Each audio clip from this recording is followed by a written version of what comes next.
Anyone who has never made a mistake has never tried anything new.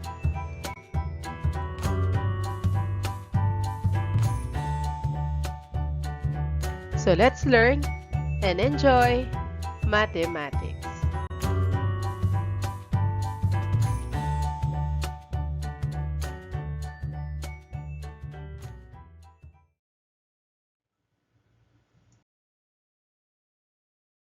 What is geometric sequence? It is a sequence where each term after the first is obtained by multiplying the preceding term by a non-zero constant. As you can see, multiply.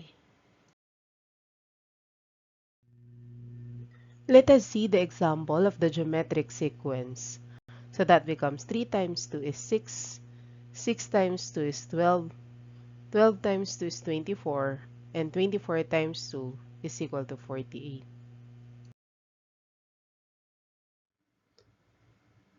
Common ratio is the value we multiply by each term in a geometric sequence. As you can see, the common ratio is equal to 2 because that is the number to be multiplied from first up to the last geometric sequence.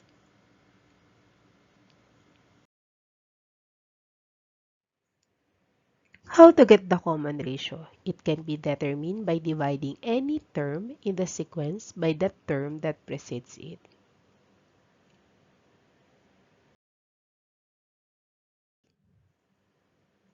In the example, 3, 6, 12, 24, and 48.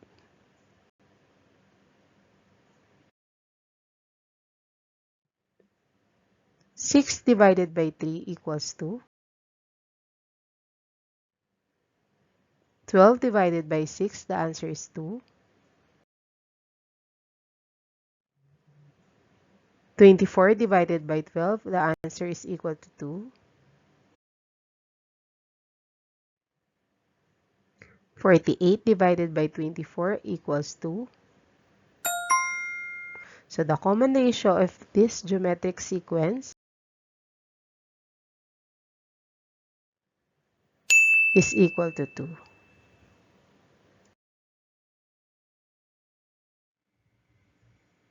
Geometric sequence, finite or infinite? Instruction, determine the geometric sequence whether the given sequence is finite or infinite.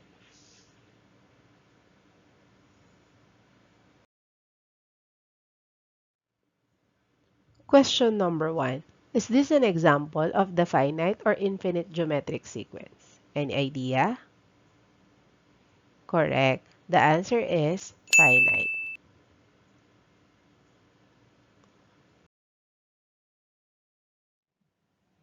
How about number 2? Finite or infinite? Negative 5, 15, negative 45, 135, and the 3 dots. Correct. The answer is equal to infinite because we have the first term. But the last term is continuous. So, ibig sabihin nun, walang katapusan after 135.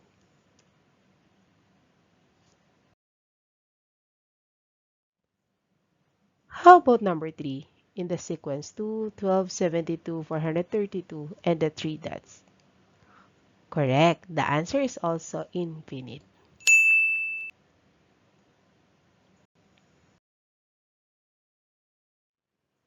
Is this an example of finite or infinite? The 3 dots, 3, 6, 12, and 24. Correct. The answer is infinite. Because before 3, walang pasimula. Hindi mo alam kung kailan magsisimula. So that is infinite.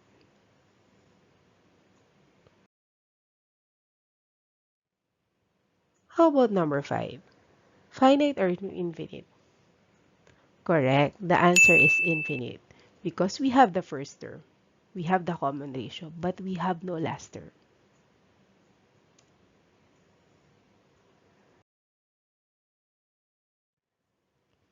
How about number 6 in the geometric sequence 4, 20, 100, and the 3 dots, 500?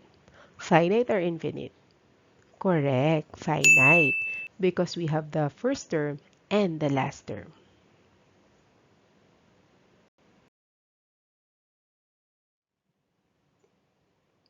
Question number 7. Is this a finite or infinite? The first term is -4, the common ratio is 6, the number of term is 9. Correct, that is finite. We have the first term and we have the number of terms that is equal to 9. It means you can solve, you will get the last term because of the number of terms.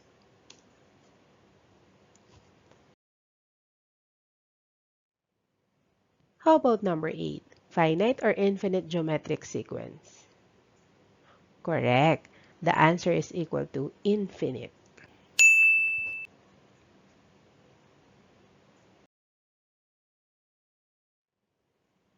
How about number 9? Finite or infinite? Correct. The answer is equal to finite.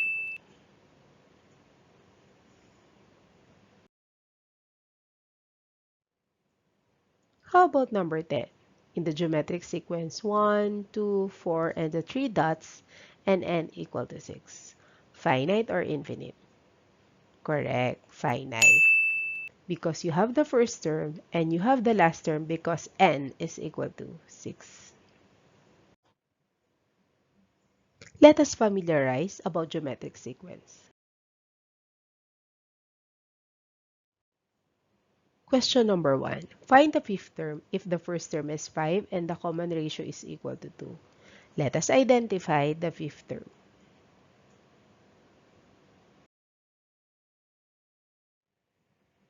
The formula is a sub n is equal to a sub 1 times r raised to n minus 1. We need to substitute all the given to the formula, so that becomes a sub 5 is equal to the first term, that is 5, times the common ratio is 2, n is 5 minus 1. We need to subtract the exponent, so that becomes 5 minus 1 is 4. Copy 5, copy positive 2. We need to expand 2 to the fourth. It is not 2 times 4, but 2 times 2 times 2 times 2. So if we multiply, that becomes 2 times 2 is 4, times 2 is 8, times 2 is 16. So 16 times 5, the answer is equal to 80.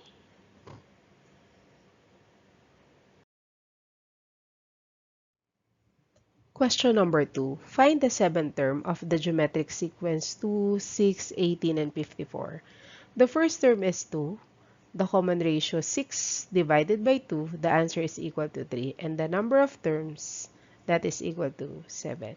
Let us identify the seventh term of the geometric sequence.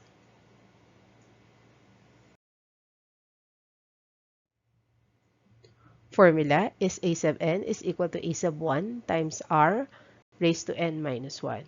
We need to substitute all the given to the formula, so that becomes a sub 7 is equal to 2, first term is 2, the common ratio is 3, again n is 7 minus 1. So subtract the exponent, that becomes 7 minus 1 is 6.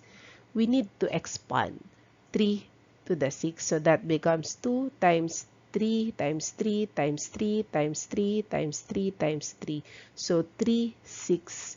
So if you multiply those, that is 2 times 729. Because 3 times 3 is 9. 9 times 3 is 27. 27 times 3 is 81. 81 times 3 is 243. 243 times 3, that is 729. And then if we multiply 729 times 2, the answer is equal to 1,458.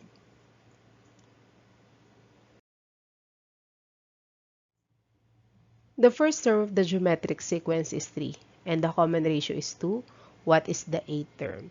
So let us identify. The first term is 3. The common ratio is 2. The number of terms is equal to 8.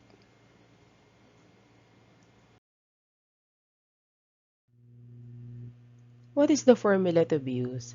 A sub n is equal to a sub 1 times r raised to n minus 1. We need to substitute all the given to the formula. So that becomes a sub 8 is equals to the first term 3, the common ratio 2, and the number of terms 8 minus 1. Subtract the exponent, so that becomes copy 3, copy positive 2, 8 minus 1, that is equal to 7. And then let us expand the 2 to the 7. So that becomes copy 3, we need to write 2 7 times. And then we multiply. So 2 times 2 is 4. 4 times 2 is 8. 8 times 2 is 16. 16 times 2 is 32. 32 times 2 is 64. 64 times 2 is equal to 128. It means 2 to the 7 is equal to 128. And what is the value now of the 8th term? So 128 times 3, the answer is equal to 384. Let us solve regarding the geometric sequence.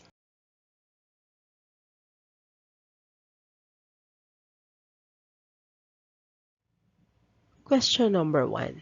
Find the seventh term of the geometric sequence 3, 9, 27, 81. A is 2,278. B, 2,287. C, 2,178. And D, 2,187. What do you think is the seventh term of the geometric sequence? Any idea? Correct. The answer is equal to 2,187. How about number 2? What is the sixth term of the geometric sequence 6, 12, and 24? Any idea? A. 193, B. 182, C. 192, D. 172. Correct. Your solution is correct. The answer is equal to 192.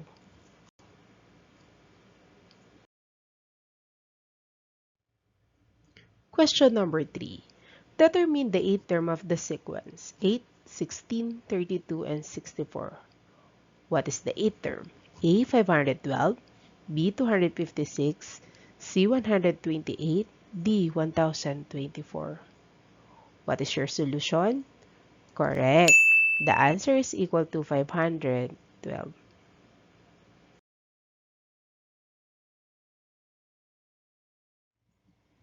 Determine the common ratio of the given geometric sequence 2, 4, 8, and 16.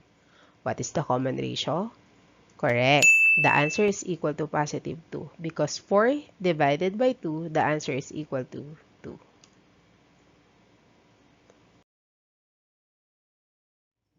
How about number 2? 3, 12, 48, 196. What is the common ratio? Correct. The answer is equal to positive 4 because 12 divided by 3, the answer is equal to 4.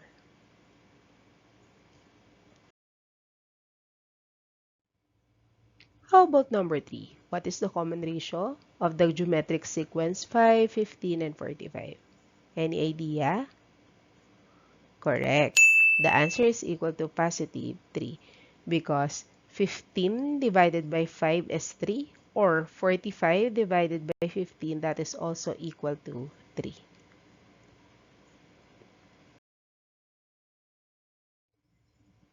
How about number 4 in the sequence 36, 12, and 3? What is the common ratio? Correct. The answer is equal to 1/3.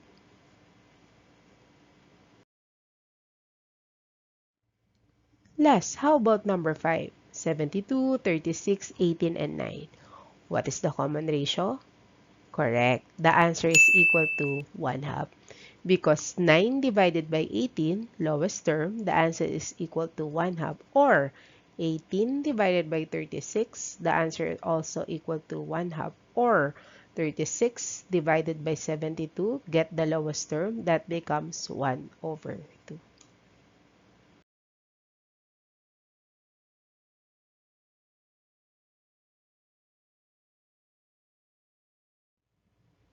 Let us recall what you have learned.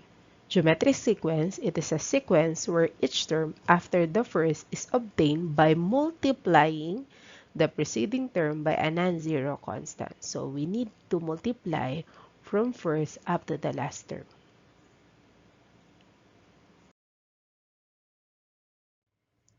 The example of the geometric sequence is 1 times 2 is 2, 2 times 2 is 4, 4 times 2 is 8, 8 times 2, the answer is equal to 16. So the geometric sequence is 1, 2, 4, 8, and 16.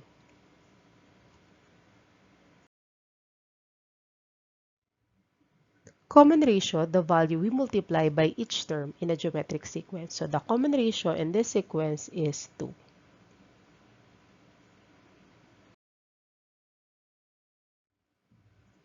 How to get the common ratio? It can be determined by dividing any term in the sequence by the term that precedes it.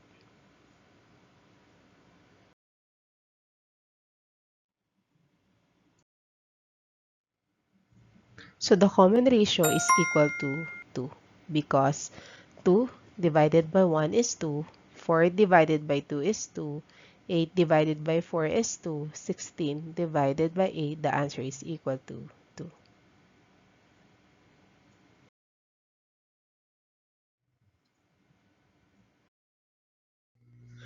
Enjoy learning mathematics. I'm Teresa Tubal. Thank you so much.